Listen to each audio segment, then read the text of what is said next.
ADGP law and ഓർഡറിന്റെ presence അവിടെ ഉണ്ട്. അപ്പൊ കമ്മീഷണർ നിലയിൽ വെക്കണേ എങ്ങനെ? അത് നിയന്ത്രിക്കാൻ ഈ ADGPക്ക് പറ്റിയില്ലേ? എന്താണ് സംഭവിക്കുന്നതെന്ന് വിളിച്ച് ഈ മുഖ്യമന്ത്രി ചോദിച്ചോ?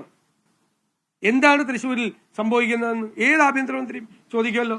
ഇത്രയും സംഭവങ്ങൾ, കേരളത്തിന്റെ തന്നെ ഏറ്റവും വലിയൊരു ഉത്സവം നടന്നുകൊണ്ടിരിക്കുമ്പോൾ അവിടെ പോലീസ് കുഴപ്പമുണ്ടാക്കുന്നു എന്ന് രാവിലെ മുതൽ പരാതി വന്നിട്ട് ഈ മുഖ്യമന്ത്രിക്ക് കിട്ടിയില്ലേ? മുഖ്യമന്ത്രി വിളിച്ചു ചോദിക്കണ്ടേ എന്താണ് അവിടെ നടക്കുന്നതെന്ന്? ചോദിച്ചില്ലല്ലോ. ഇവരെ അറിഞ്ഞുകൊണ്ട് തന്നെയാണ്. മനസ്സിലായി? ആ പൂരം കലക്കിയിട്ട് അവിടെ ഒരു വികാരം ഉണ്ടാക്കി BJPയെ ജയിപ്പിക്കുക. അത് തന്നെ BJP കൊണ്ട് ഈ ഗൂഢാലോചന. ഞാനതുകൊണ്ടാണല്ലോ പറഞ്ഞത്, ക്ഷേത്രം, വിശ്വാസം, അമ്പലം എന്നൊക്കെ പറഞ്ഞ് അവരുടേത് മാത്രമായിട്ട് വെച്ചിരിക്കുന്ന ആളാണ്. ഉത്സവം കലക്കിയിട്ട് ജയിക്കാൻ വേണ്ടിയിട്ട് CPM-ആയിട്ട് ഗൂഢാലോചന നടത്തിയത് BJP. എങ്ങനെ? വോട്ടിംഗ് പാറ്റേൺ ഒക്കെ പലതരത്തിൽ പല രീതിയിലും മാറി വരും. ഞങ്ങൾക്ക് കിട്ടേണ്ട വോട്ട് ഇടതുപക്ഷത്തിലൂടെ പോയിട്ടുണ്ട്. ഞങ്ങൾ വിലയിരുത്തിയല്ലോ ഞങ്ങളുടെ പാർട്ടിയെ പോയത്. എന്നിട്ടും ഇടതുപക്ഷ സ്ഥാനാർത്ഥി ജയിക്കാതെ പോയത് എന്തുകൊണ്ടാ? CPM-ന് കിട്ടിയതിന്റെ വോട്ട് ചോദിച്ചു നോക്ക് VS സുനിൽകുമാറോട്. സംശയം ഉണ്ടെങ്കിൽ VS സുനിൽകുമാറോട് ചോദിച്ചു നോക്ക്.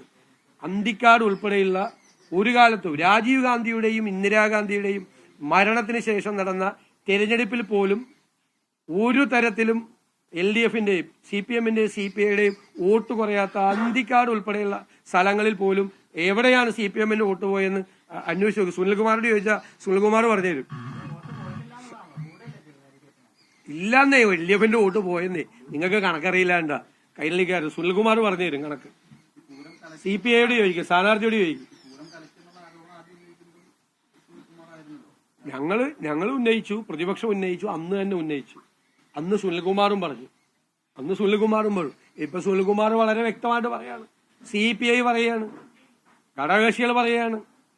അപ്പൊ മുഖ്യമന്ത്രി കൂടെയുള്ളവരെ സംരക്ഷിക്കുമെന്നുള്ള നിലപാട് അദ്ദേഹം പാർട്ടിക്കകത്ത് നടക്കുന്ന പ്രശ്നത്തിന്റെ ഭാഗമായിട്ടാണ് പറഞ്ഞിരിക്കുന്നത്.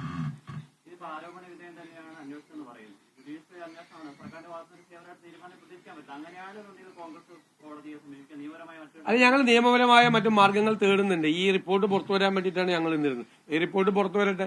ആ റിപ്പോർട്ടിന്റെ നേരത്തെ പറഞ്ഞതുപോലെ ഈ റിപ്പോർട്ട് ഒരു പ്രഹസനമാണ് എന്ന് ആർക്കും ബോധ്യപ്പെടും.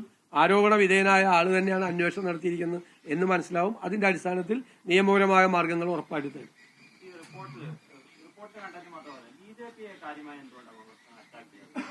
ഞങ്ങളിപ്പോ BJP കുറിച്ചല്ലേ പറഞ്ഞത്.